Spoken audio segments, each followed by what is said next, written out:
My favorite horror film of all time is John Carpenter's Halloween.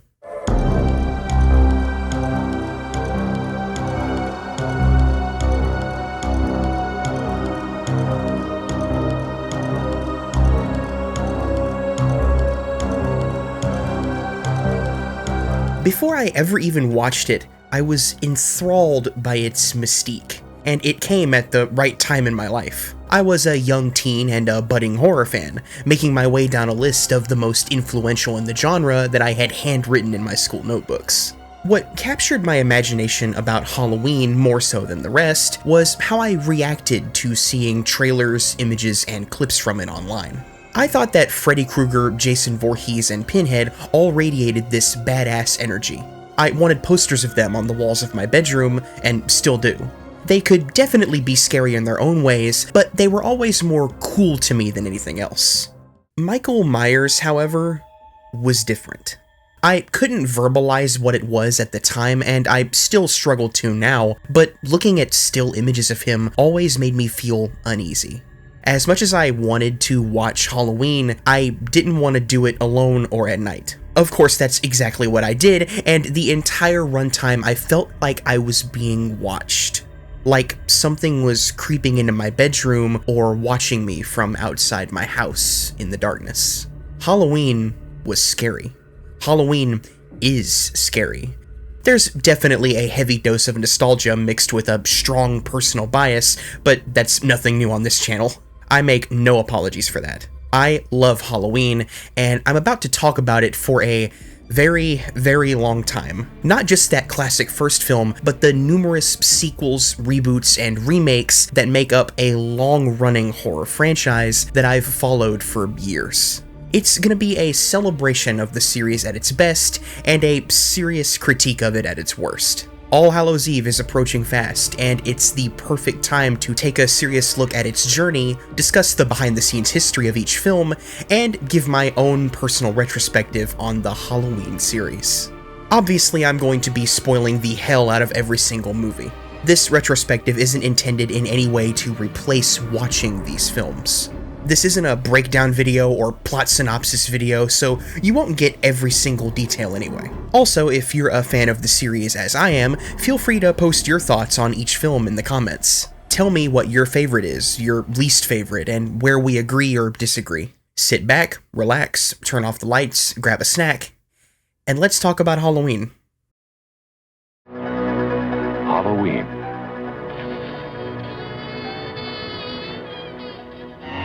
Halloween, the night he came home.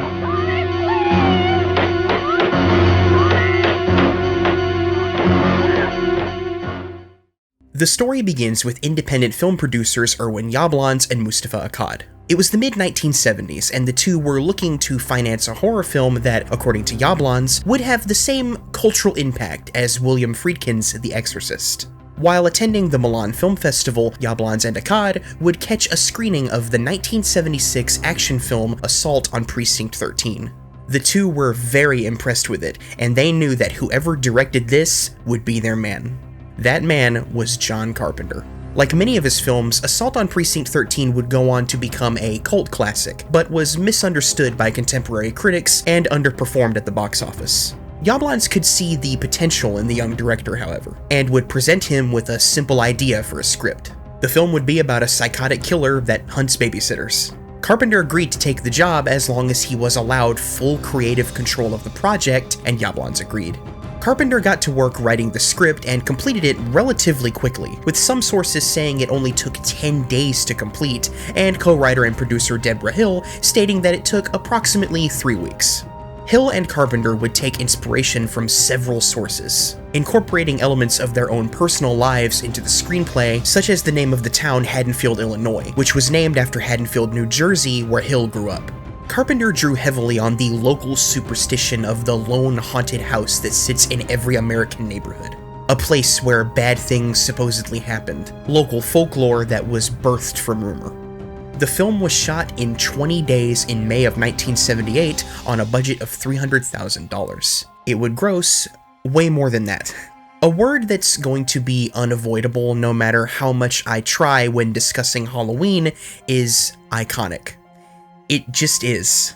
Right from the opening title sequence, you've got the makings of a horror classic. Slowly pushing in on the jack-o'-lantern as the orange credits glow, the title sequence establishes an eerie tone. A simple fall decoration is somehow made to feel so sinister before the lights go out, the screen cuts to black, and the film begins.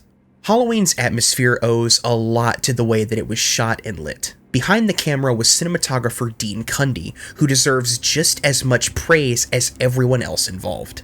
Cundy's camera glides across the scenery in uncomfortably long POV shots or holds locked off on its subject. There's a voyeuristic quality to the cinematography, like any shot could be from the point of view of our antagonist. Close-ups are rare, most of the action is pulled back, making us feel strangely disconnected with the violence. This reinforces the exploitative nature of the film. We, as an audience, are made to feel helpless as these teens are mercilessly pursued by the personification of pure evil. The blissful ignorance of our protagonists is what makes the film's horror so effective. Danger is often so close to these babysitters, just behind them, out of focus. Every murder sequence is built up and paced expertly, because Carpenter always keeps us on our toes. We're never too comfortable with our knowledge of where the shape happens to be lurking.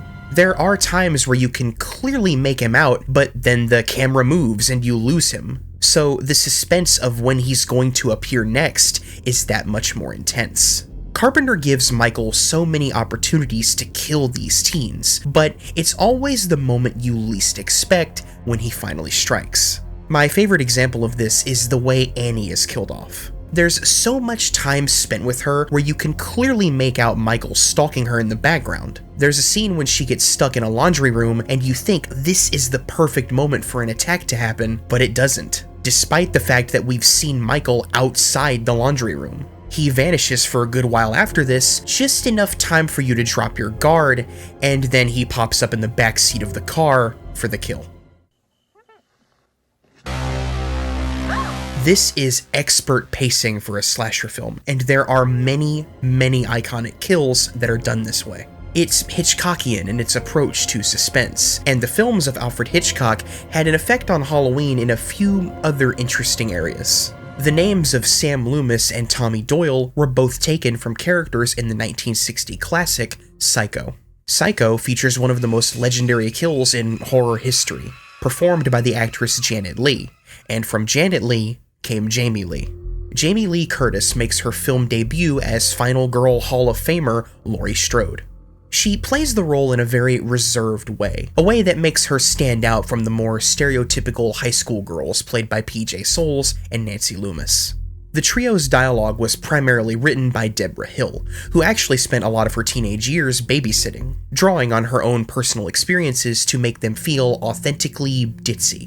John Carpenter, on the other hand, would be responsible for writing the bone-chilling dialogue for my absolute favorite character in the film. A medical doctor being the only person who understands the severity of the threat in a horror story is a tradition that goes as far back as Dr. Van Helsing and Dracula. And I think Carpenter had this in mind when he approached his first choice for the role of Dr. Sam Loomis, legendary horror star Peter Cushing. World-renowned for his performances as the villainous Dr. Frankenstein and the heroic Dr. Van Helsing for British horror film studio Hammer Productions. Unfortunately for Carpenter, a year before Halloween in 1977, Cushing had appeared in this little indie film. You might have heard of it. It's called Star Wars, where he played the role of Grand Moff Tarkin. Evacuate? In our moment of triumph? I think you overestimate their chances. Because of this, Cushing's agent turned down the film because the salary was too low. After this, they approached Cushing's own Dracula from Hammer Horror, the immensely popular Christopher Lee. Lee also turned down the part, but years later he would personally tell both John Carpenter and Deborah Hill that not taking the part of Dr. Sam Loomis was the biggest regret that he had in his career. I think we won out in the end, because Dr. Loomis would ultimately be portrayed by Donald Pleasance. Before Halloween, Pleasance was known for his roles in The Great Escape, You Only Live Twice, and THX 1138. There are subtleties that Pleasance brings to Loomis that are what I think makes him such a great horror protagonist. The entire time, he just looks exhausted and dejected. Pleasance makes Loomis look like someone who carries a great burden, being the only one who has looked into the abyss that is Michael Myers and truly understands that there is no understanding. I always got the impression that Loomis was a little crazy in his own way, just with the determination to destroy Michael. Halloween has garnered the reputation as the first slasher film, and while many film buffs know that isn't true on a technical level, it's what Halloween does with the established genre cliches that came before it that cemented the formula that all slashers would go by for the rest of time. Peeping Tom, Psycho, The Texas Chainsaw Massacre, Black Christmas. These were the films that set the groundwork for what Halloween brings together all in one place. The staples that defined an entire subgenre. Let's go down the list. A familiar, vulnerable setting. Check. Victims that are primarily horny teenagers. Check. The innocent final girl. Check. A high body count. Check. Voyeuristic POV shots. Check. And finally, a killer with an iconic look and weapon. Check. With that, let's talk about the shape. What makes Michael Myers such an unforgettable slasher is not what we know about him, but what we don't. When it comes to this knife-wielding, heavy-breathing, silently stalking killer, it's the mystery that draws us in. In the opening scene, we're in his point of view, where it's revealed to us that this knife-wielding maniac is just a child. As the boy looks off into the distance with this blank stare, as if possessed by an evil force, we're begging for answers as to why he would murder his own sister, and we never get them. There's no rhyme, no reason, no personality, and no motivation that makes up this character. But it's the search in vain for all of those things that fascinated audiences. In the credits, he's listed as The Shape, and this couldn't be a more perfect title. Myers is a Rorschach test, an inkblot that forms into images of our worst fears about the world around us. Stranger danger, home invasion, and the unknown. Why does he choose to stalk these specific teens? Why choose to escape and go on a killing spree now? Why do any of it? We hear stories like this in the real world all the time. Random acts of evil perpetrated most of the time with motives, but motives that can't be understood by a rational mind. We'll lose all hope if we sit and try to rationalize it for too long, and Loomis has. His theory as to why Michael does what he does is the most sound, and the scene where he explains it is the greatest scene in the movie. I spent 8 years trying to reach him, and then another 7 trying to keep him locked up because I realized that what was living behind that boy's eyes was purely and simply evil.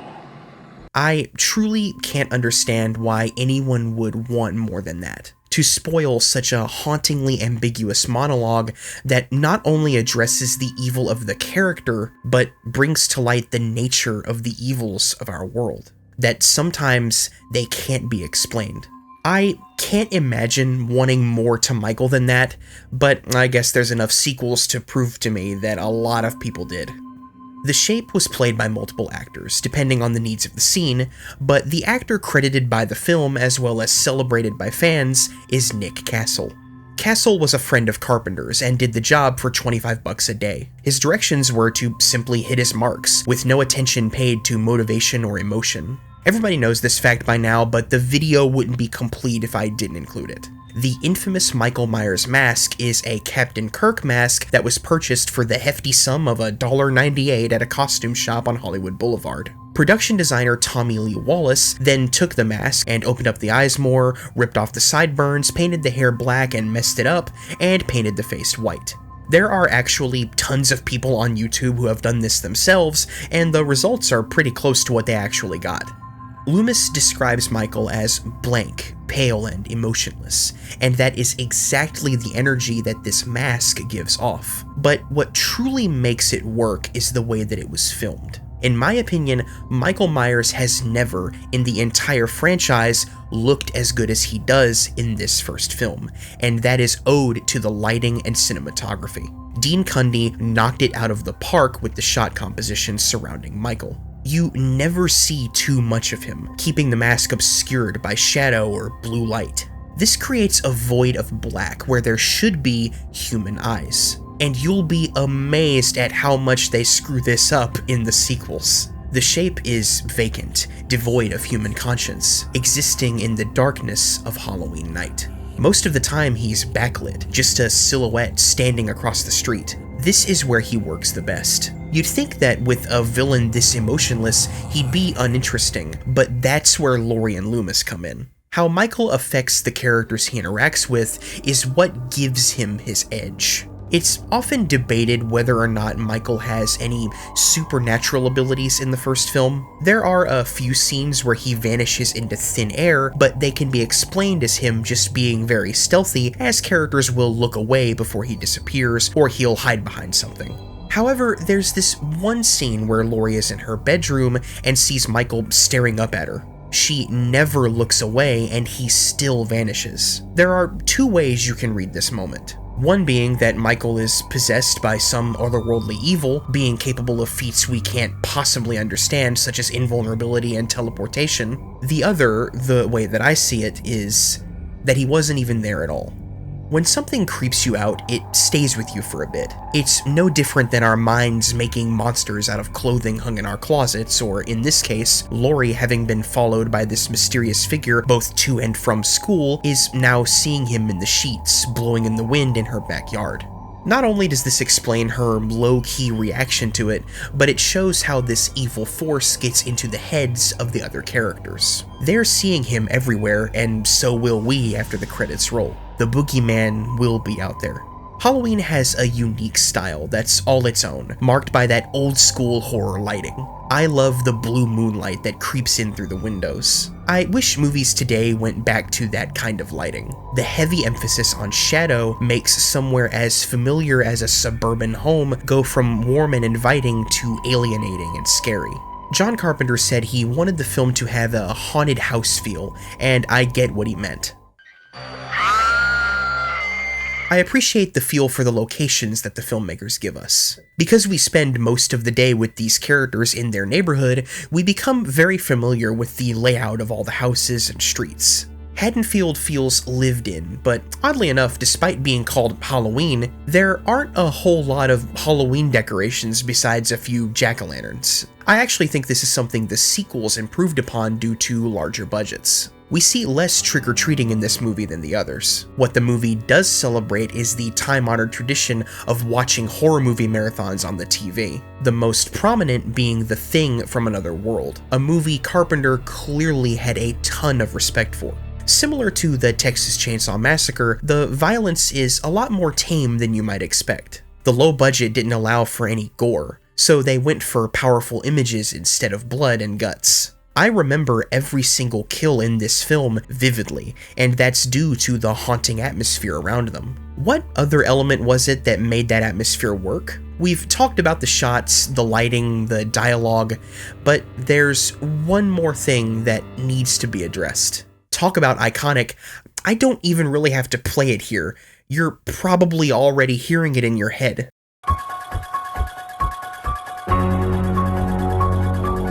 The Halloween theme is the most instantly recognizable slasher theme ever recorded. Hell, it might be the most popular horror theme ever composed, and it was composed by the film's director himself. John Carpenter had a background in music before filmmaking, and had previously composed his other films as well. Scoring Halloween was a process that took only 3 days and used very minimal means. A piano, a synthesizer, and a drum machine were all that was needed to bring the music to life. Carpenter was assisted by Dan Wyman, a music professor at San Jose University, in arranging the music and programming the synthesizers.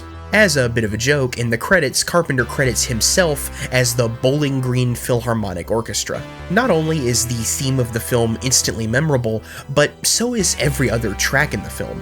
The music not only adds to the feel of each scene, but makes the violence that much more impactful. High-pitched synth stings or bassy growls punctuate each intense sequence. Halloween does not exist without its synth music.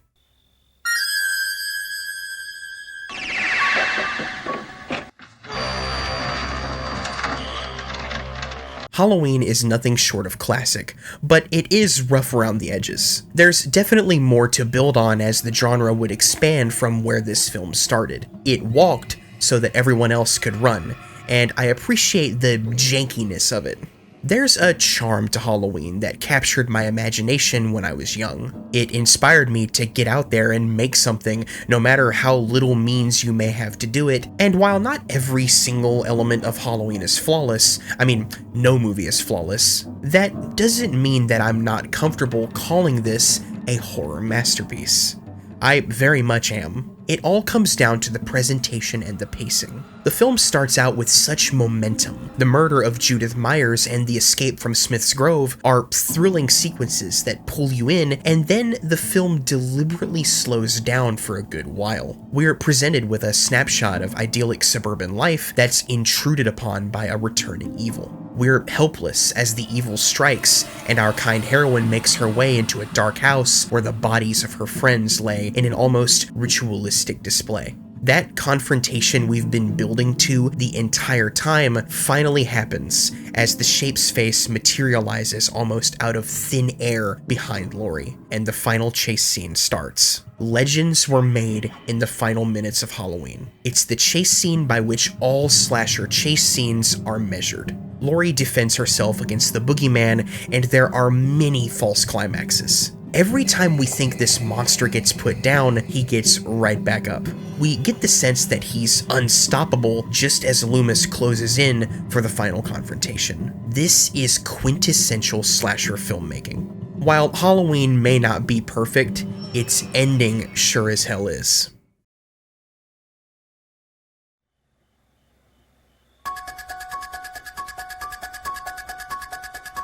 This is not bait for a sequel. It's meant to give you that pit in your stomach, a sense of dread that comes with the realization that evil is eternal, and while we may occasionally confront it, we'll never truly be rid of it. Jamie Lee Curtis and Donald Pleasance give excellent performances here. Their facial expressions say everything as we cut back to familiar locations that we know well, the Shape's heavy breathing overtaking the music. The movie ends where it began, on a shot of the Myers house where it cuts to black. Audiences were terrified, and boy did they come to the theaters for this one. Halloween grossed $70 million against its $300,000 budget, making it the most successful independent film of its time. Michael Myers would secure his place on the Mount Rushmore of slasher icons, with his theme song being played at Halloween parties around the world for years to come. Jamie Lee Curtis was hailed as one of the genre's finest scream queens before her career would later be propelled into stardom. Just another great actress that had her start in horror. Cinematographer Dean Cundy's talents were recognized by many of the industry's greats, going on to shoot the Back to the Future trilogy, Who Framed Roger Rabbit, and Jurassic Park. That's 4 of my favorite films of all time shot by the same guy. What an absolute legend. Remember when the characters in Halloween would sit around and watch The Thing from Another World? Well, John Carpenter's clear love and respect for this movie would manifest in him getting the chance to do his own version of The Thing, one that both pays tribute to the classic film and adapts more elements of the original novel it was based on much more faithfully. The Thing is now considered by many to be one of, if not the greatest horror film ever made. It all started with this little horror movie about babysitters stalked by a psychotic killer.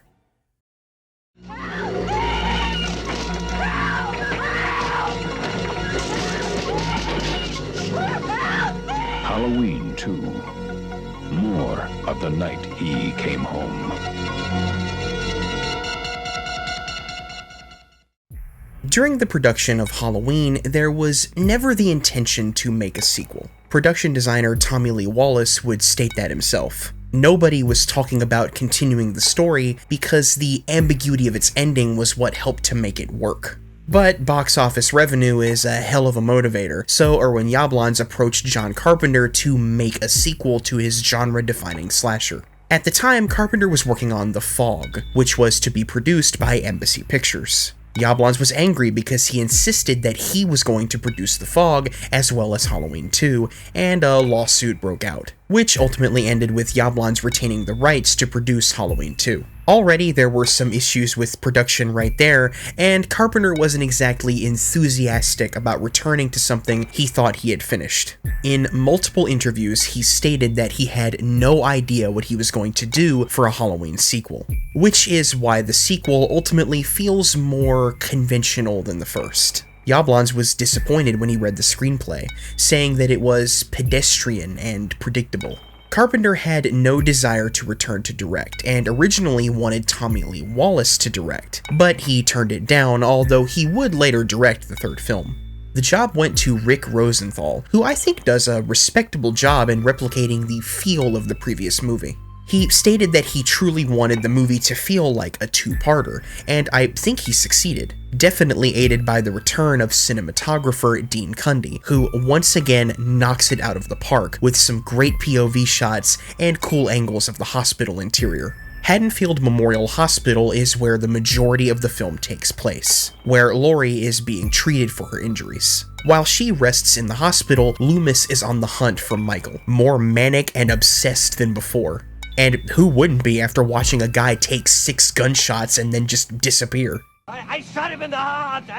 Can't have gotten very far. Come on. I shot him 6 times. He's not human. This opening scene is kind of hilarious. We're shown some footage of the previous movie, and they reshoot Michael falling from the balcony, which looks way goofier than the first film from this angle. I always found the perfect shape of his body on the grass really cartoony. Why did they feel the need to do that? You could have had Loomis find some of his blood and it would have been fine. A neighbor comes outside, Loomis delivers a one-liner, and the Halloween theme starts. The line is cheesy as hell, but I love it. You know right off the bat that you're not getting something with the prestige of the first. It sets the tone for the whole film. It's exploitative crap with a much bigger budget, but I enjoy it for what it is. You've just gotta have fun with it. I've been trick-or-treated to death tonight. You don't know what death is.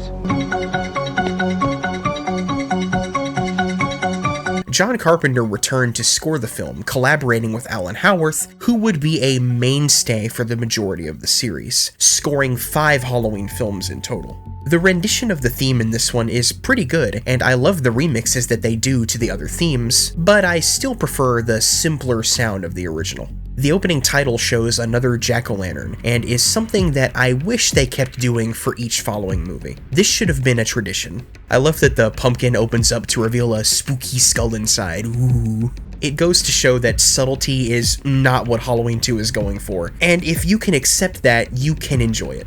If you're gonna watch the Halloween sequels, you have to go in with the mindset that none of them are going for groundbreaking. They're genre films that do occasionally have some standout elements that I will talk about, but what they're going for is good old-fashioned horror entertainment.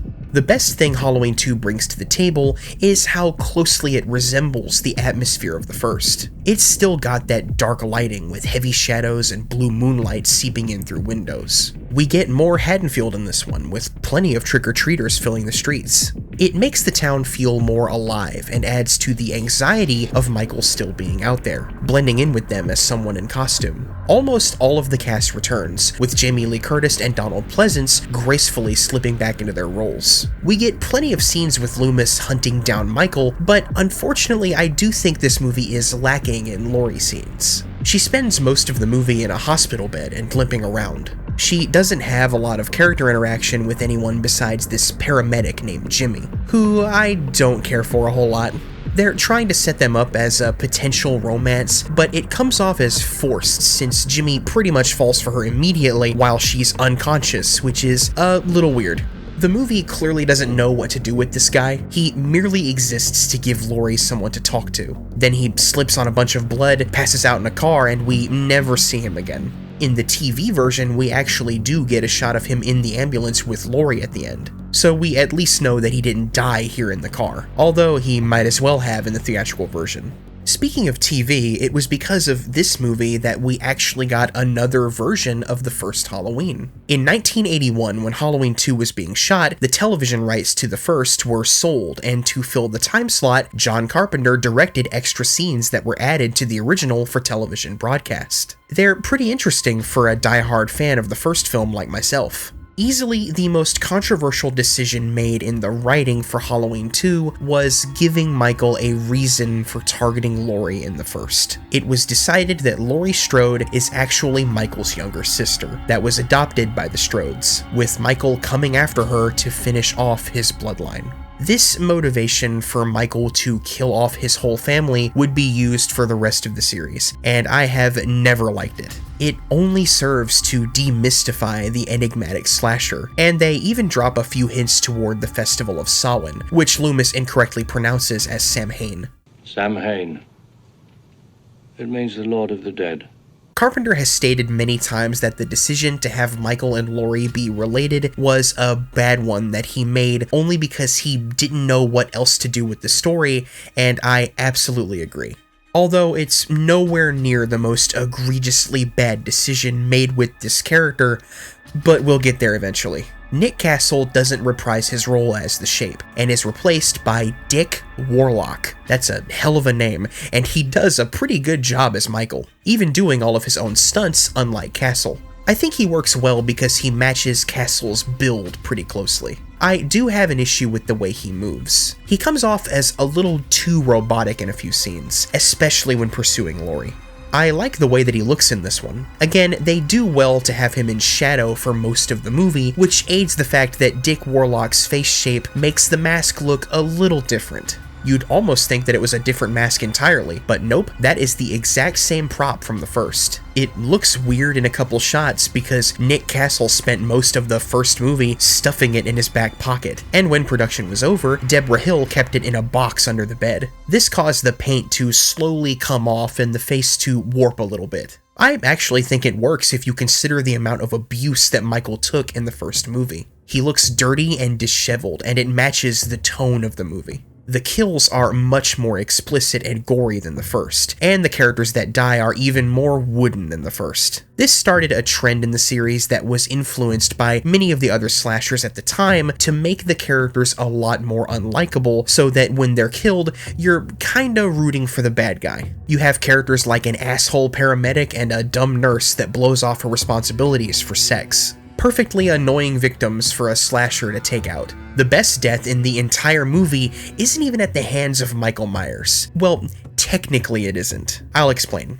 This scene has gone down in history for fans as one of the saddest, yet unintentionally hilarious moments in the franchise. It's been talked about many times, but I've gotta mention it here. It starts off interesting, with Loomis and the sheriff both thinking that this random guy might be Myers. It's a cool concept that someone could be wearing the same mask, but it falls apart the minute you think of the odds that this person is not only wearing an identical mask, but a mechanic's jumpsuit as well. That's a hell of a coincidence. Also, why is he walking just like Michael? Loomis doesn't hesitate to draw a gun on him and the guy naturally takes off, but he walks into the street and wham! A police car slams into him, which then explodes. Why were you driving this fast in a neighborhood on Halloween? Why did the car explode? There are so many issues here that it's funny, and I laugh every time I see this scene. The cop driving the car here is played by Dick Warlock, so in a way this random guy was actually killed by Michael Myers. We later find out that his name was Ben Tramer. Ben Tramer? Where have I heard that name before? Oh yeah, that's the guy Laurie wanted to go out with in the first movie. I'd rather go out with Ben Tramer. Ben Tramer? Damn, Laurie just lost everything that night, huh? As I said before, I like the hospital setting. It lends itself to some pretty great shots. I still prefer the neighborhood setting, primarily because we don't get a sense of geography and layout for the hospital like we did for the neighborhood. There's a scene where Laurie leaves her room, and we don't really know just how far she went because we aren't given great establishing shots of where these locations are in relation to one another. This negatively affects the tension of when Michael goes room to room searching for her, since we don't really know how close he is to her. The final chase scene is a major step down from the first film. Laurie seems to move faster here than she did before, and Michael is way too slow. There's a common misconception that slashers walk faster than people can run, but it's often exaggerated just how slow they actually walk. In the first film, Michael does walk after Laurie, but she's injured and doesn't have far to run. So his reaction like he knows he's going to catch up with her enhances how scary he is. Even then, look at his speed in the first film compared to the second. Nobody can watch the second one and tell me he was too slow in the first. This is just ridiculous, and comes off as more annoying than scary. We get a glimpse at how far Loomis will go to catch Michael, even threatening people at gunpoint. But Pleasance's performance works so well that we don't think he means anyone any harm. He does want to protect people, and he puts up a valiant fight against Michael in the hospital. We get the sense that he knows there's no way to destroy Michael without destroying himself. And that's exactly what he does. It's time, Michael. The ending of Halloween 2 is definitive. Loomis is dead and Michael is dead. There is no way that they survived. The camera lingers on Michael's body, burning to a crisp, just to drive home that point. I feel like this was Carpenter trying to ensure that we never got another Michael Myers movie, but boy did he fail. Despite his reluctance to be involved, Carpenter had final approval over the edit of Halloween 2, and upon viewing the first cut, didn't think it was so scary, so he re-edited it, and added a few more scenes of gore and nudity. Director Rick Rosenthal was pretty upset by this, saying that Carpenter ruined his carefully paced film. I'm interested in what the original cut was like, but I doubt it will ever see the light of day. Overall, despite its flaws, I like Halloween 2. It's a decent sequel that doesn't reveal too much about Michael like the films that would follow, and does try to actually end the story. It's well shot, the music is great, the atmosphere is on par with the original, and Curtis and Pleasance are just as good as they were before. I obviously haven't had as much to say about this one as I did the first, and that's definitely going to be a trend for the rest of this retrospective. The first had a lot more to it to read into and discuss, but the sequels are here for the money and the kills, and there's plenty more to get to.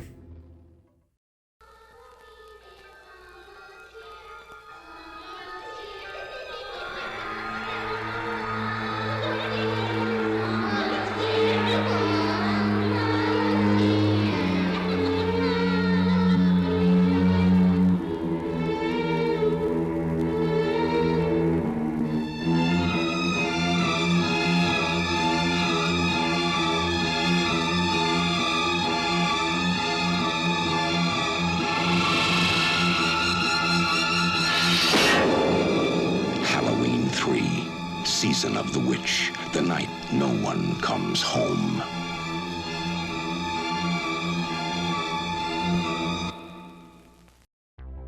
When I was growing up, first getting into the Halloween series, everyone and their mother told me to skip Halloween 3. Michael Myers isn't in it, so it doesn't count. Not only that, it's a really bad movie and you'll just be wasting your time.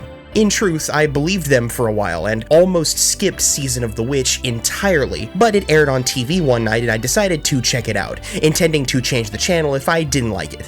Halloween 3 taught me something very valuable. Don't give a damn about what everyone else says. Always check a movie out for yourself and form your own opinions. Halloween 3 is a very good horror movie. I could almost go as far as to say that it's underrated, but thankfully with the birth of the internet, this film has found its audience, gaining a much-deserved cult following. I'm glad that I didn't skip it then, and I'm not skipping it now. There may not be as much to say in regards to the overall Halloween series, but it's a movie that's worthy of taking a look at here. John Carpenter and Deborah Hill had no real desire to return to the Halloween franchise after the second. But when they were approached to do a third, they were struck by an idea that they thought would bring a new life to the series. They agreed to be involved if the new movie was not a direct sequel to Halloween 2. The character of Michael Myers would no longer be the focus, and the new film would be the start of a different direction for the Halloween series. It would move forward as an anthology series, with each subsequent film taking place on Halloween night and focusing on all kinds of different threats. They thought of it as the Twilight Zone on a much larger scale, and I think that this idea has a ton of potential. A big-budget anthology film series with the involvement of John Carpenter sounds pretty great, and it was enough to win over the producers, who then sought out a writer and director for the project. British science fiction writer Nigel Neal was approached, as John Carpenter was a fan of the work that he had done on the Quatermass television series and films. Neal drafted a script that was more cerebral, focusing less on gore and more on the psychological, which wasn't cool with new addition to the producing team, Dino De Laurentiis. De Laurentiis demanded a rewrite to the script, calling for more blood and gore. This greatly upset Neal, who walked away from the project and asked that his name be removed from the credits, leaving Tommy Lee Wallace to make alterations to the script. Tommy Lee Wallace, you might remember, was the art director and production designer for the first Halloween, and after the first directing choice Joe Dante left to direct the best segment in the Twilight Zone movie, Wallace found himself in the role of director for Halloween 3. I think Wallace does a great job here. He sought to connect Halloween 3 to the previous films stylistically, despite being standalone in story. The visuals are just as eye-catching as the first two, with Dean Cundey returning behind the camera for the final time in the series. Season of the Witch is gorgeous to look at, being the most Halloween-looking Halloween film in the series. The colors pop, and the sets are fantastic. So, if the villain isn't Michael Myers, then who is it? It's the pagan owner of the Silver Shamrock Halloween Mask and Novelty Company, Conal Cochran. Cochran wants to take Halloween back to its roots by sacrificing children in a celebration of Samhain. How does he plan to do this? Well, he steals Stonehenge and puts pieces of it in microchips that he has implanted in every single Silver Shamrock mask. He organizes a big televised giveaway that encourages kids to put their masks on and watch the TV. When they do, the TV transmits a signal that activates the masks, killing anyone who wears them in a gruesome way. It's a really unique concept for a horror film. I like the idea of weaponizing innocent Halloween masks, and any film that threatens to kill a ton of children has some serious guts. Dan O'Herlihy plays Conal Cochran, and you can tell he is having so much fun with this part. The smug grin on his face all the time just fits the archetype of the evil corporate man that we all love to hate. A few years later, O'Herlihy would actually go on to play the CEO of the OCP in RoboCop. He just plays these kinds of roles so well. In the scene where he explains his evil plan, he kind of reminds me of a Bond villain. Happy Halloween. Our heroes are Dr. Dan Chalice, played by Tom Atkins, and Ellie Grimbridge, played by Stacey Nelkin. Atkins was no stranger to working with John Carpenter, having appeared in both The Fog and Escape from New York. In The Fog, he played a character named Nick Castle, who was named after the original actor from Michael Myers.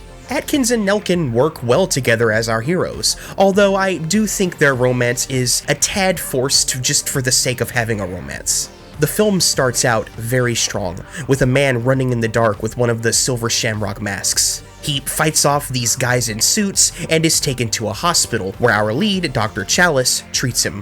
One of the men in suits arrives and kills him before setting himself on fire. The man with the mask is revealed to be the father of Ellie Grimbridge, who sold Silver Shamrock masks. From here, Chalice and Ellie team up to get to the bottom of why Ellie's father was murdered. They're led to the strange town of Santa Mira, where the Silver Shamrock factory looms overhead. The movie has a sense of urgency to it, like there's a deadly conspiracy that our heroes are uncovering. They're always being watched by cameras and the men in suits. When we find out that the masks kill, that sense of urgency is ramped all the way up because at the beginning of the film, we see that Chalice's own kids have Silver Shamrock masks. Chalice's ex-wife Linda here is played by Nancy Loomis, who appeared in the first Halloween as Annie, and she's not the only actor from previous Halloween films to show up here. Jamie Lee Curtis has a cameo as the voice over the intercom.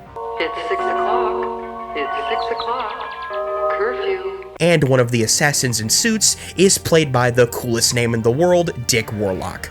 These men in suits are revealed to actually be androids built by Cochran, and they bleed orange. The androids were inspired by Don Siegel's Invasion of the Body Snatchers, and they're the killers of the film, ripping off heads, gouging out eyes, and killing people with drills. Like De Laurentiis wanted, the deaths in this film are gory, with some being genuinely disturbing and others being comically over the top.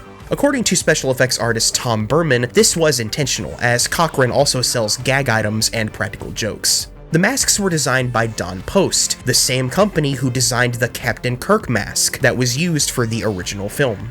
It just shows how far the series came, with the first mask being bought for less than $2, and now the official company that makes them is designing custom masks for the series. The musical score for Season of the Witch is fantastic, with John Carpenter and Alan Howarth returning from Halloween 2. This, for now, would be the final time that John Carpenter was involved with a Halloween film. Rather than going for recognizable themes, Carpenter and Howarth instead went for something a little more moody and atmospheric. The score creeps up on each scene and enhances the foreboding mood of the film. I actually listen to it often, and the first time I watched the movie, it actually got under my skin.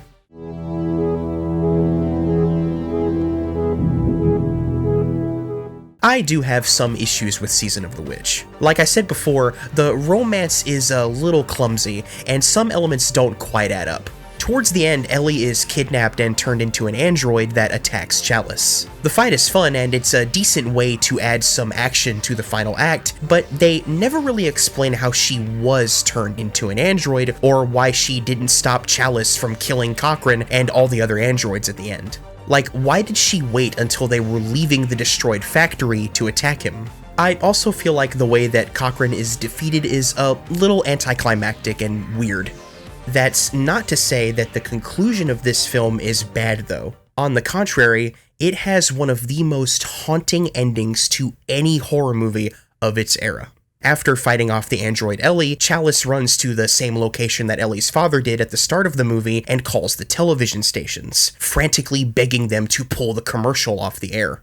And it's implied that it doesn't work. Turn it off! Stop it! Stop it! Stop it! Stop it! Stop it! God, what an ending. Halloween 3 Season of the Witch is awesome. I highly recommend it, and since it's standalone, you can check it out without having to commit yourself to the rest of the series if you wanted to. Grab some friends this Halloween, put on your masks, and watch Season of the Witch. But be warned, you'll have that damn Silver Shamrock jingle in your head for days afterward.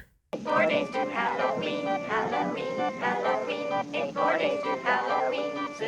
Come on. What's the matter? Don't you have any Halloween spirit?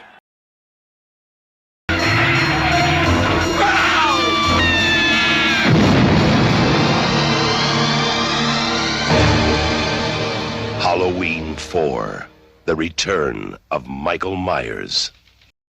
Naturally, after Season of the Witch, the general public was complaining that Michael Myers didn't appear in a Halloween movie. In all fairness, I do understand why. There were 2 films already produced with him as the main antagonist, so the idea to change 3 films into an anthology format was a big risk, as much as I do like the idea. While Season of the Witch did earn a profit and was by no means a box office bomb, it was the lowest grossing film in the franchise at that time. Pair that with complaints about a lack of the shape, and you can understand why Mustafa Akkad was eager to bring back the famous slasher for the next entry.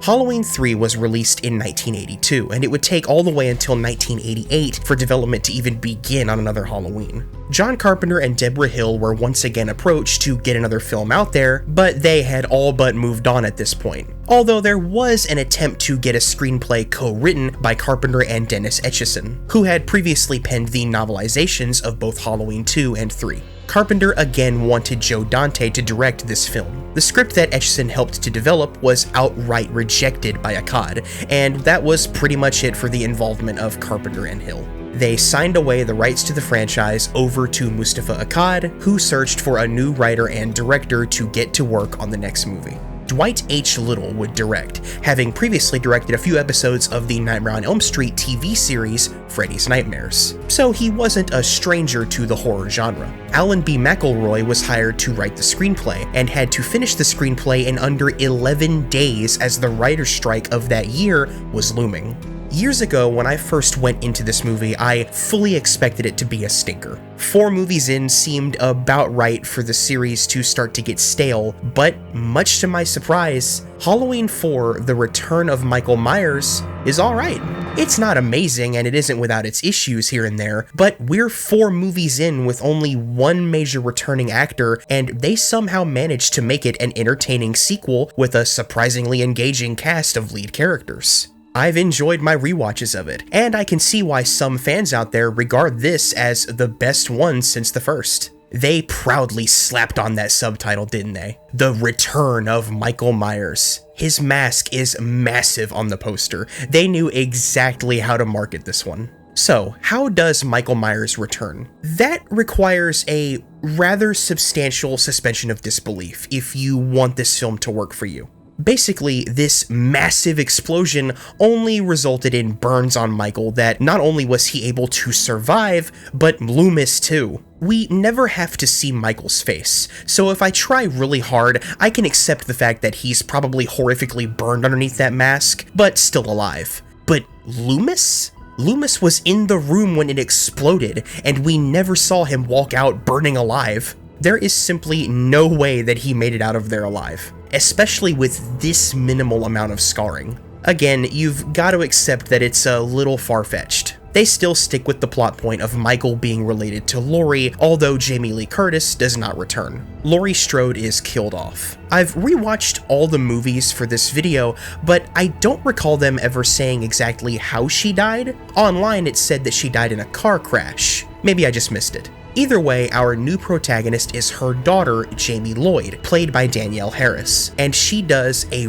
really good job in this movie, overcoming the usual issue of having annoying kids in these kinds of movies. She's likable and you feel for her. Having Michael's primary target be such a young girl makes the movie much more scarier than it would have been otherwise. Jamie is one half of what makes this film engaging. The other is her foster sister, Rachel, played by Ellie Cornell.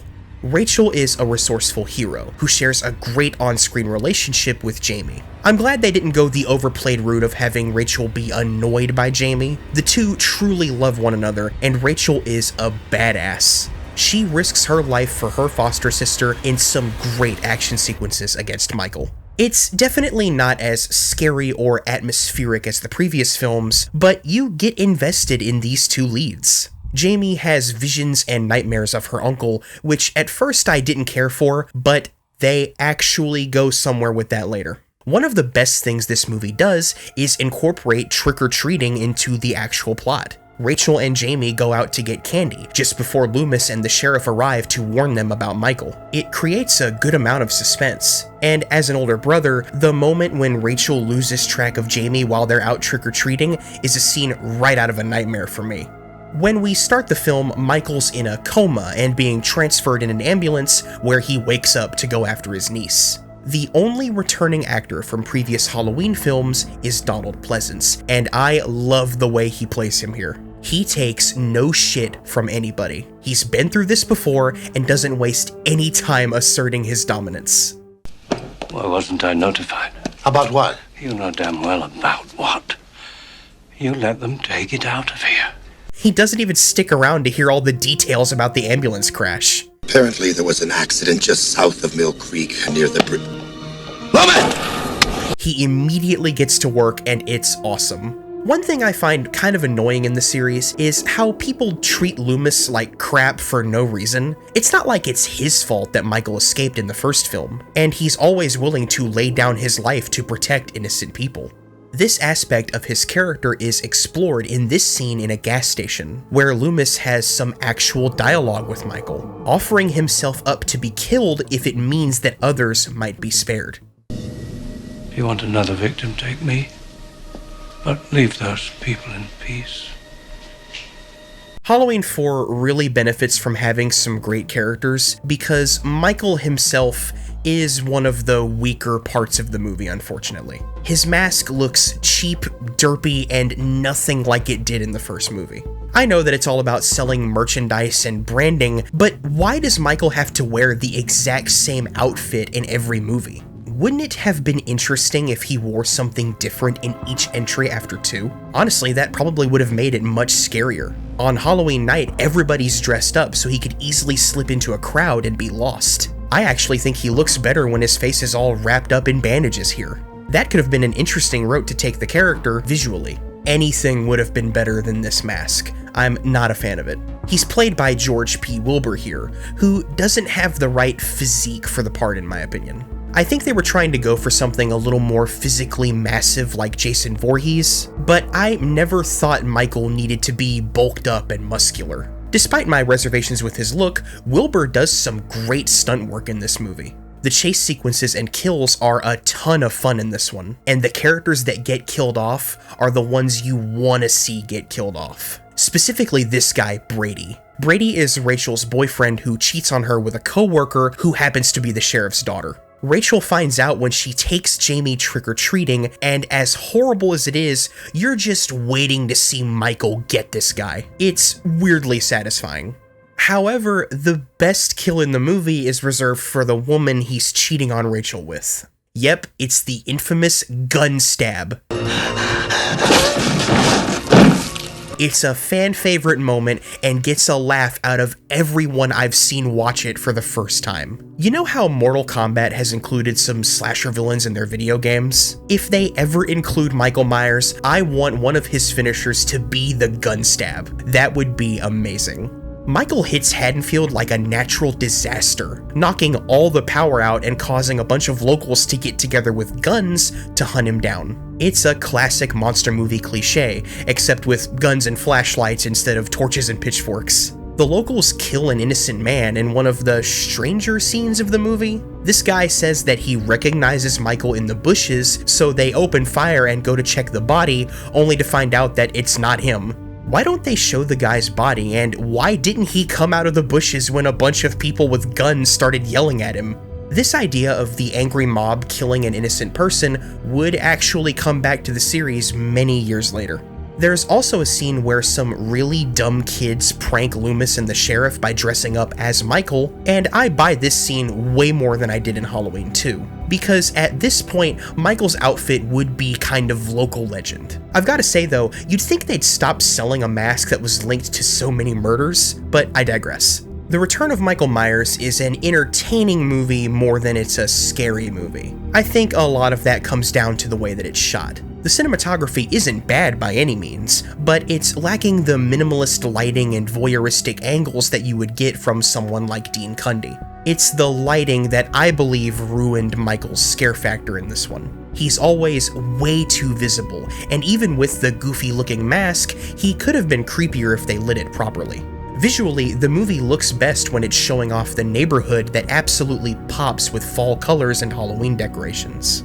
In this scene, Michael throws Loomis through a door, and it's painfully obvious that he's wearing a completely different mask than the one we've seen the entire movie. I did some research, and apparently they wanted to film the movie with an unaltered version of the Captain Kirk mask, but it didn't look right, so they reshot a lot of scenes, and this is one of the scenes that made it into the final cut. I really miss the opening title sequence with the jack-o'-lantern, and still believe that every movie should have opened this way, but the music that opens this film is fantastic. This was composer Alan Howarth's first solo Halloween film, and he crushed it. You just gotta love that synthesizer music, man. It elevates several scenes, and Howarth reincorporates a few familiar themes from the previous films. He would continue to do this for each of the films he worked on. The last thing that I want to talk about is the ending of the movie. I actually think that the conclusion is a little weak at first. Rachel does some awesome driving, running Michael over with a truck, but the way that they defeat him is so stupid. We've seen Michael Myers survive countless gunshots at this point, but for some reason the movie really wants us to believe that this time shooting him will be enough. He falls down an abandoned mine and then they're back at the house and it's over. Loomis even acts like they did enough, which is completely out of character for him. You'd think he'd be demanding to see a body or something. Luckily, this weak ending is entirely salvaged by the most jaw-dropping ending since the first film. Jamie's foster mother goes to draw her a bath, and we get a POV shot that lovingly calls back to the very first movie. Jamie's foster mom is stabbed to death by a masked person wielding a pair of scissors. We know who it is that's doing it, but we really hope that it's not. Loomis is horrified to see Jamie standing at the top of the stairs, the same exact expression on her face as the young Michael Myers after he murdered his own sister so many years ago. Loomis is reduced to near madness, even attempting to shoot the girl before he stopped. No! No! No! No! When Michael was shot and fell down the mine, I was sure that he was just going to reappear and we were going to be left with some half-assed cliffhanger for another movie. But they actually intended to kill him off here and have Jamie take up the mantle as the new personification of evil. They had even been building it up the entire movie, and I remember being so impressed that they actually went somewhere with it. The first time I saw this, I was in shock, and this was the last gasp of true creativity that this franchise would have for a while. This ending is pretty great, and you know what? So is the movie. It's definitely flawed, and I would be stretching if I was to say it's some sort of misunderstood gem, but it's a good 80s slasher movie with some fun kills, engaging characters, a great score, and one hell of a finale. Out of all the direct sequels to the first Halloween from this timeline, yeah, I know I'm talking timelines, I recommend this one the most next to Halloween 2. If you haven't seen it, give it a watch and let me know what you think. And this time, he's back with a vengeance. Halloween 5, The Revenge of Michael Myers. So, I'm not gonna beat around the bush here. Halloween 5, The Revenge of Michael Myers is a very bad movie. I do not recommend it unless you really want to complete the entire series. The issues started all the way back in development, where after the success of Part 4, the studio fast-tracked the next one and gave it a hard deadline for October the following year. Mustafa Akkad asked the previous writer and director to return, but they both turned him down. I mean, the ending of the last film is conclusive, and when you know they're going to want more Michael Myers when you just set up his replacement, I wouldn't come back either.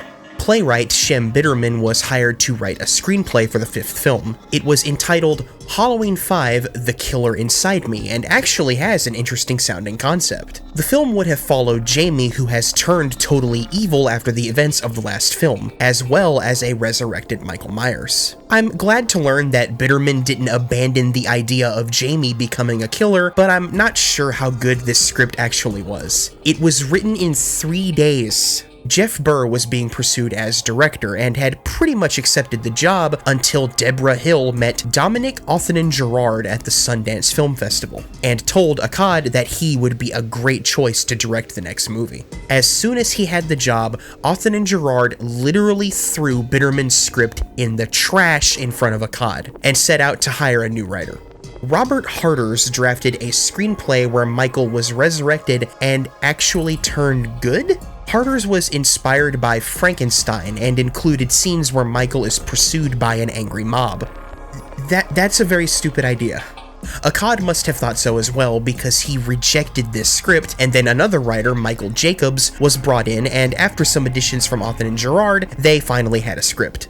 The first sin that this film commits, in my opinion, is that it completely undoes the ending of Part 4. I remember being so ecstatic about that ending, but then seeing that Michael was on the poster for Part 5. I was hopeful that they might still address Jamie's dark side in this, but they don't at all. They retcon it to where her foster mother actually survived the stabbing and Jamie was just taken to a children's clinic where she went mute for some reason. It's such a cop-out. Danielle Harris returns and she still performs her character well, but they took away her voice, so she spends most of the movie making faces and having seizures. She does get her voice back toward the end though. I was happy to see Rachel back the first time I watched this, only to be massively disappointed that she's killed off very early on. she only has a handful of scenes. It really sucks because in part 4, she was a strong, resourceful character who fought tooth and nail to save her sister. But here, she only gets one scene with Jamie and spends the rest of her time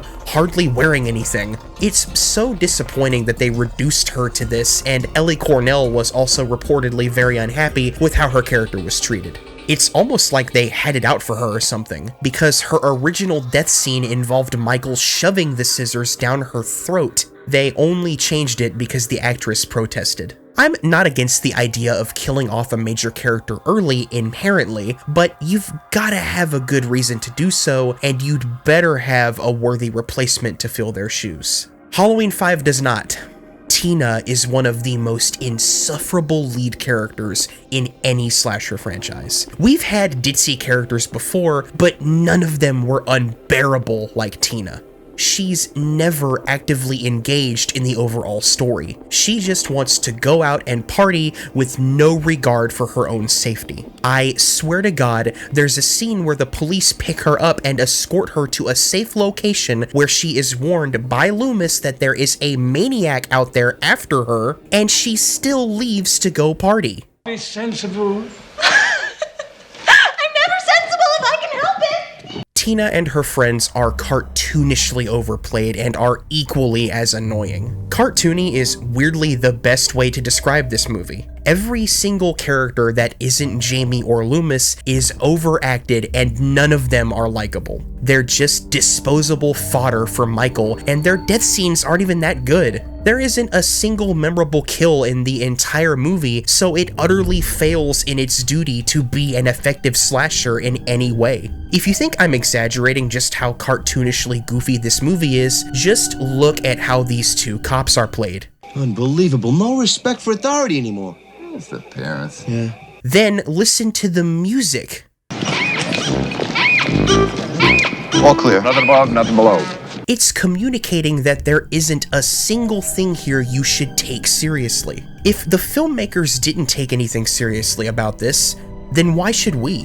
All the music is just a major step down from Alan Howarth's previous efforts. It's like he's trying to compensate for how horribly communicated any of the ideas here are. It's like the filmmakers fundamentally misunderstood everything about the series. Loomis is way too much of a jerk in this for no reason. Jamie has visions where she can see where Michael is and what he's doing, sometimes. It's not really consistent, but this concept isn't entirely stupid. If they had connected it to the last movie in any way, maybe Jamie could have been fascinated by the killing Michael was doing, leading her to give back in to the evil like she did in part 4. But they do nothing with it except make Loomis want to exploit her connection with Michael to catch him. Loomis gets mad at her like she's withholding information about Michael, but she's literally not. She can't speak and she cooperates with you every step of the way, yet you're accusing her of protecting him? But you know where he is. Why? Why are you protecting him? In another particularly egregious example of the screenplay totally misunderstanding the franchise, there are scenes where they try to make you feel sympathetic toward Michael Myers. I'm not kidding. John Carpenter explicitly stated that he created the shape to be impossible to relate to in any way, a mystery of a character that is meant to be left unsolved that we can attach our own fears onto. Well, Authen and Gerard specifically wanted to add scenes where the audience would feel sorry for Michael Myers. He wanted Michael to appear more human in this movie. This is the 4th appearance of this character, and he hasn't shown a single shred of humanity in all of his screen time combined, and now you want to try to make us feel bad for him? It might be a little too late for that.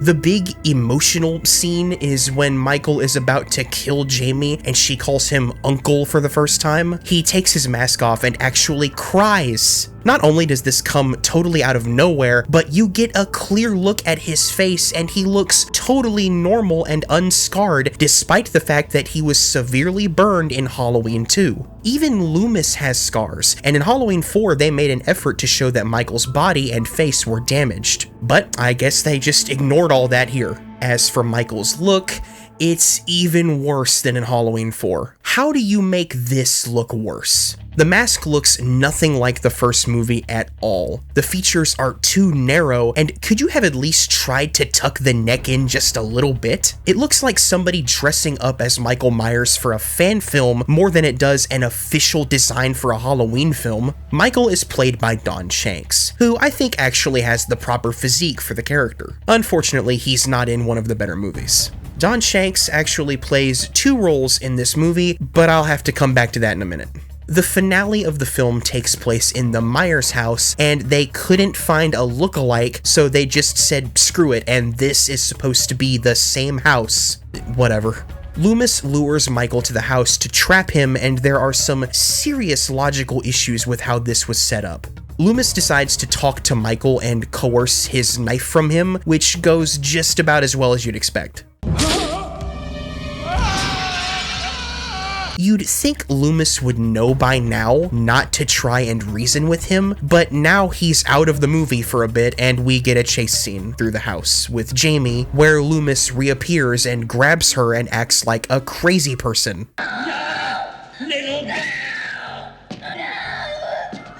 He then springs a trap on Michael where he tranquilizes him and beats him with a 2x4, screaming "Die" over and over.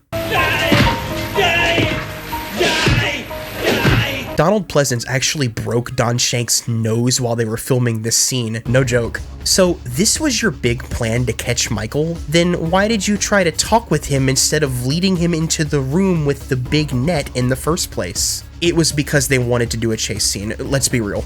The movie ends with Michael being arrested and put in jail, where he is then broken out by a mysterious man in black. This man is the other role that's also played by Don Shanks. Throughout the film, there are references to this symbol on Michael's wrist, and this man in black is supposed to be associated with the cult that identifies with that symbol. How do I know this? Because of the next movie. This movie does a horrible job explaining any of these elements. So the movie just ends with some random dude showing up and rescuing Michael, much to the confusion of audiences back in 1989. Halloween 5 is a terrible film, one of the worst of the series by far, and I think audiences were starting to get tired of it. It is the lowest grossing film in the franchise to this day and is a total waste of time. But hey, it's not like it can get any worse, right?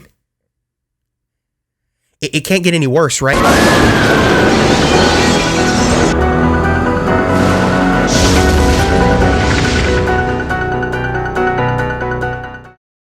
So, the development of Halloween 6 is quite hectic. It's one of those troubled productions that results in a movie being chopped up and released multiple ways. I'm going to discuss some of the background behind the production, and I did rewatch both versions of the film to prepare for this video, but I'm not going to break down every single detail that is different between both versions. There are plenty of YouTube videos that do that already. I personally recommend the Dead Meat Cut comparison. Also, I don't own the producer's cut Blu-ray, and getting footage of it was quite difficult for some reason. So most of what you're going to see here is footage of the theatrical cut of the film, even though I will be referencing details of both versions. We good? Okay. Halloween 5 was not received well, both commercially and financially, so it was decided by producer Mustafa Akkad that the series should go on hiatus for a while to re-evaluate what to do about it. Around 1990, writer Daniel Farrands pitched his idea for a 6th Halloween film. To his credit, Farrands is a massive fan of the series and was very enthusiastic about the project, but it didn't go anywhere at first. A bidding war started around this time between Miramax and John Carpenter, who was working together with New Line Cinema.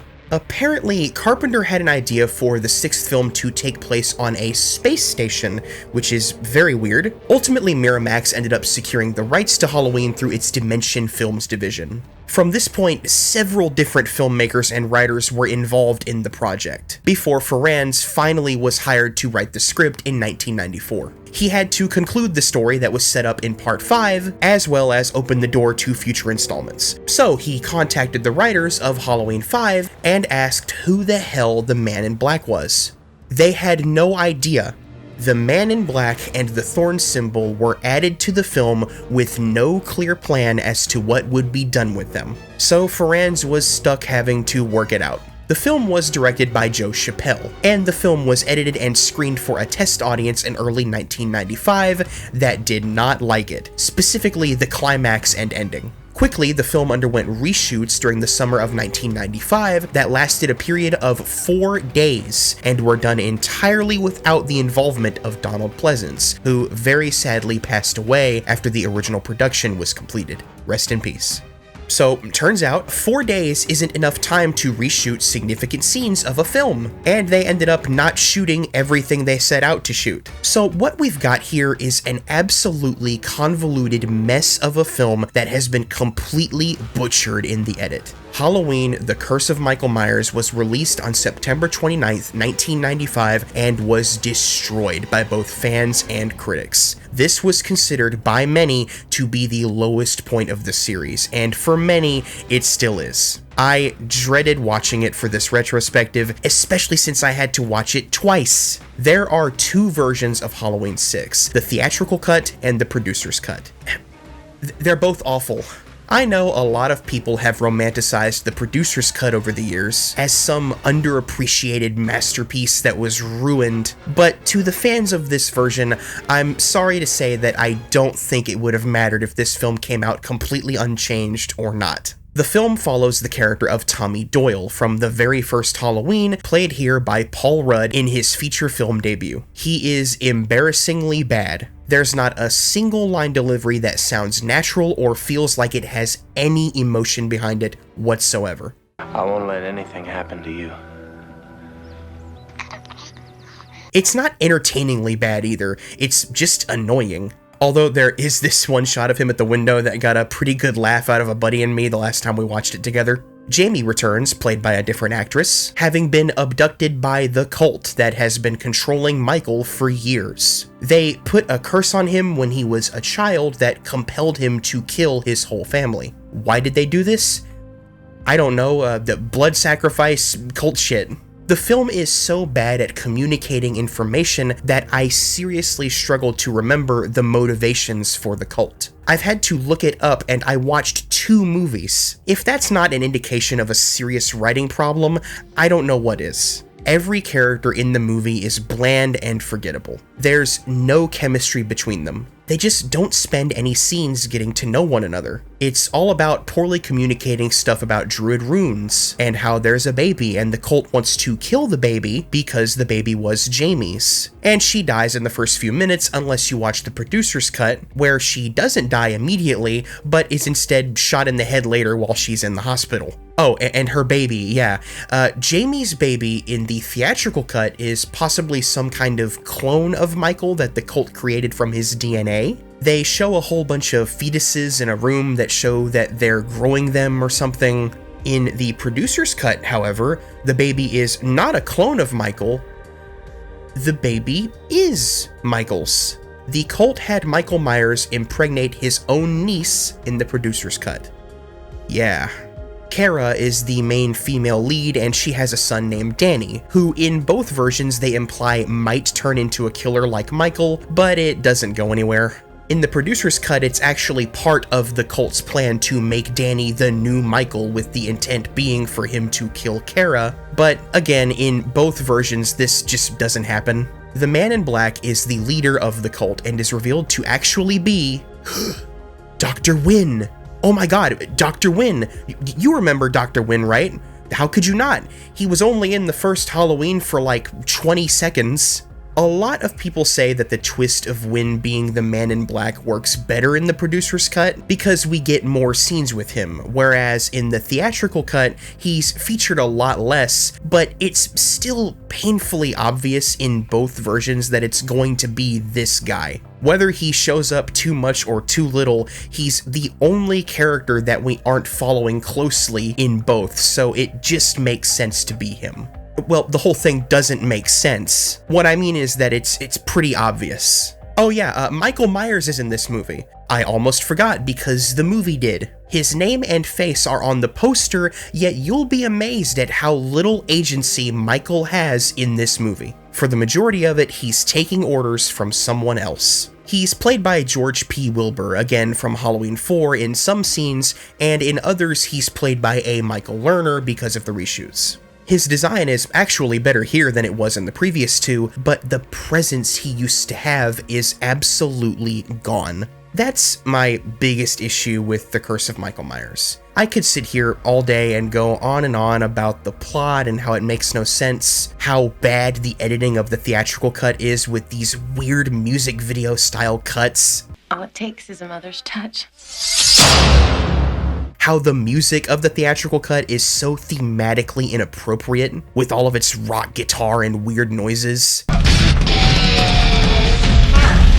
Or how the producer's cut has some of the most wooden dialogue ever written to explain plot elements. Tommy, where is he? It worked. Power of the runes stopped him. And how both versions have awful endings. But the biggest issue with Halloween 6 is Michael Myers. I said it before, way earlier in this long-ass video, but I can't understand why anyone would want more explanation for why Michael behaves the way he does. This character was supposed to be the ultimate boogeyman, purely and simply evil, killing with no pattern, nor rhyme, nor reason. In Halloween 6, he's reduced to a prop, a background element that is brought in when the film needs some violence. In the theatrical cut, at least he reclaims some of that agency when he kills a room full of the cult members in a seizure-inducing sequence that I won't show clips of in case any of you have photosensitive epilepsy. But in the cut that's considered better by many, he's loyal to this cult right until the very end. In the theatrical, he chases Tommy, Kara, Danny, and the baby into that weird room with the fetuses, and Tommy sticks him with these green syringes that have stuff in them that I guess weakens him. Tommy then beats the shit out of him with a pipe while he bleeds green, and Tommy walks away. That's it. Loomis stays behind while the characters leave, and I don't know why. I assume it's to kill Michael, but that doesn't work. The final shot of the theatrical cut is Michael's mask on the floor next to a syringe with Loomis screaming in the background.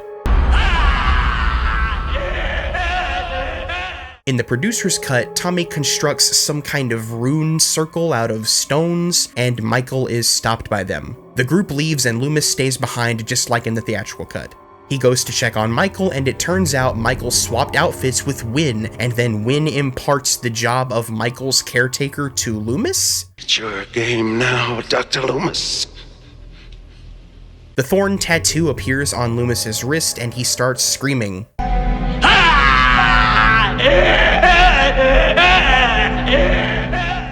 Beat by a pipe and stopped by rocks. That's where we are now. If there's something to be said about The Curse of Michael Myers, it's that it actually tried a few new things. I don't doubt that Ferrans is a fan who worked very hard on trying to work out the inconsistencies and weird stuff set up in Part 5. I also don't doubt that the people involved weren't trying their best. I know Paul Rudd is a good actor that went on to do bigger and better things. Donald Pleasance did the best that he could do with what he was given and was reportedly even fond of the script. If either version of this, or even Part 5, is your favorite Halloween movie, then I'm glad you were able to enjoy something that I wasn't. Maybe I'm missing out on something and you can tell me why in the comments. I mean, no disrespect to anybody who enjoyed any of these movies. Yet, I can't help but think back to where we started. This little independent film that worked best in service to the unknown, and with everything now known by the 6th film in a series that had almost spanned 2 decades by this point, how do you continue? How do you make the Boogeyman scary again? How do you take this franchise back to its roots? Can you even do that? Or is it too late?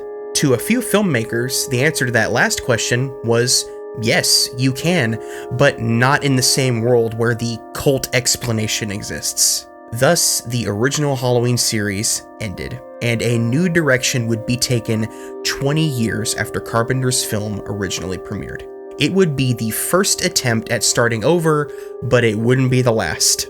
I will be talking more about the many attempts to reboot, remake, and reboot again this series in a second part to this video that will be coming soon. Until then, I hope you enjoyed the first part of my personal Halloween retrospective. Turn on your notifications so that you're alerted as to when the next one drops, and I'll see you next time. Happy Halloween.